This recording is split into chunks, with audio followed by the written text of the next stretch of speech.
Orozada kichine adamdan nafsini tiyat ekanmiz da biz. Nafsini tarbiyalaymiz orozada, ha? Taqvolik. Nafsi degan shunday ekan, bizde keyir adamlar aytadi, nafsi degan bu otdan jaralgan deydi da, ani ulan basıp turush kerak deydi. Bir tutanib olgandan keyin ani o'chirish qiyin bo'lib qoladi deydi. Bir tutanib olgandan keyin ani o'chirish qiyin bo'lib qoladi. Yemi kibir, boy ko'tarib, tekeberlik degan narsa var da bizde nafsimizde. Misali, men kimmin misali? Yoksa sen kimsin? Kede tekeberler var da. Men kıyınman, men injinermin. Ha? Men bolsa men kıyınman, men vrachman misali. Men balança urudan bolam. Je balançanın tuğanı olam dep turup şunçalık boy ko'tarib tekeber denip, uşunday nersege bir maaşırlanat eken adam bolasıçı. Şunday nerselerge maaşırlanat eken özünçe.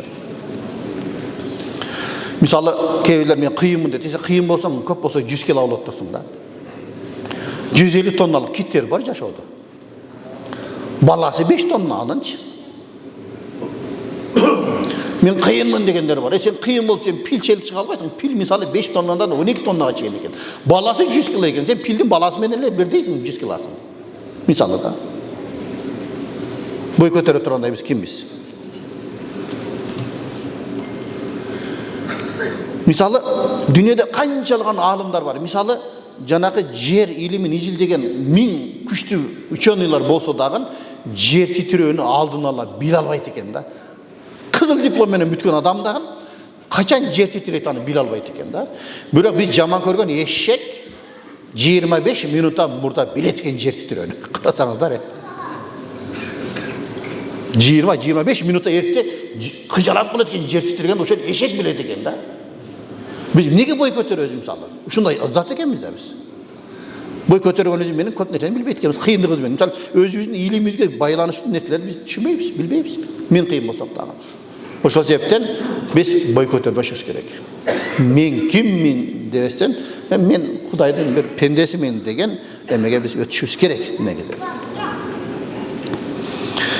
Мисалы, иттерди карасаңыздар, иттер керек болсо 1000 эсе бизден жытты жакшы билет. Ha? Misali, aeroportda da qarasаңдар, ittер жүрөт го. Адам таалбаган нерсени таап берип атат го. Адам таалбаган нерсени таап берип атат. Жыты менен билип тур. Биз кимбиз? Же болбосо бүркүттү караңыздар. Ителгини караңыздар. Бизден 8-9 эсе күчтүү экен да. Асманда учуп жүрүп, суунун ичиндеги балыкты көрүп алып атат го, баягы жерде. Biz neyge maqtanabız? Asmanda uçup жүрүп, kelip tur ошол суунун ичиндеги балыктарды көтөрүп кайра чыгып кетип атат. Биз кимбиз? Салыштырмалуу караганда. Аллах Таала бизден кыйын махлуктарды жаратып коюптур да. Ошондуктан менсинүү деген бул такка туура келбейт экен да. Мисалы, кээ хайвандар бар экен, эгерде тиши сынып калса, кайра тиш өсүп калат экен.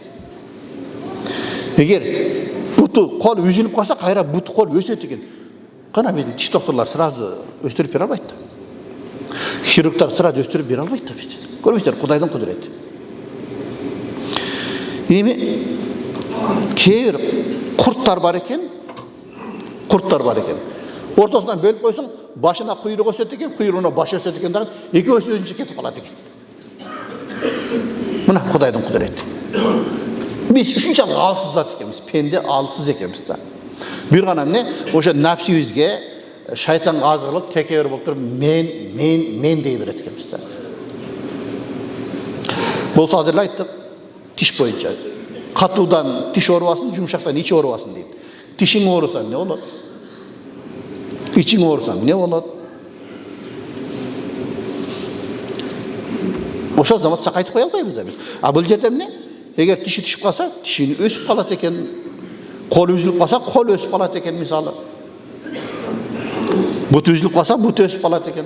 Кудайдын кудурети да. Демек, Кудай Таалам бүт биздин чөйрөбүздө ошолордон сабак алсын, мисал алсын деп туруп, бизге ушундай эмелерди жаратып коюптур. Бирок тилекке каршы биз аны көрбөйт экенбиз, анан ойлонбойт экенбиз да. Ойлонбой эле biz özünçe boy көтөрө берет экенбиз да, баягы бака сыяктуу экенбиз да.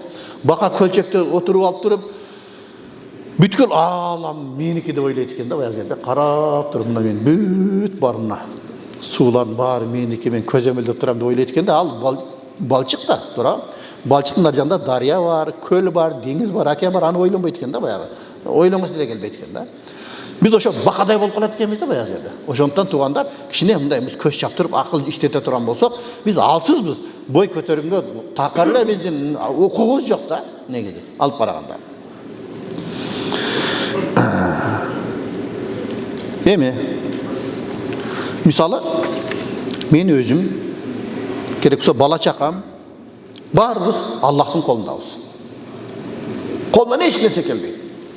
Allah Kur'an'da айтады ғой: "Яхабу лиман яшау инаса ва яхабу лиман яшау зукура ау юзаввижухум зукрана ва инаса ва яджалу ман яшау ақима." Аллах айтады: кімге қалсам қыз берем, кімге қалсам ұл берем, кімге қалсам егіз берем, кімді қалсам бербейлі қоямын деп атады. Көрбейсіздер. Демек, бүт бардығы, мен өзім бүт бардығы не? Аллахтың көзі біз. Аллах Тағала өзі көземелдеп тұрады екен.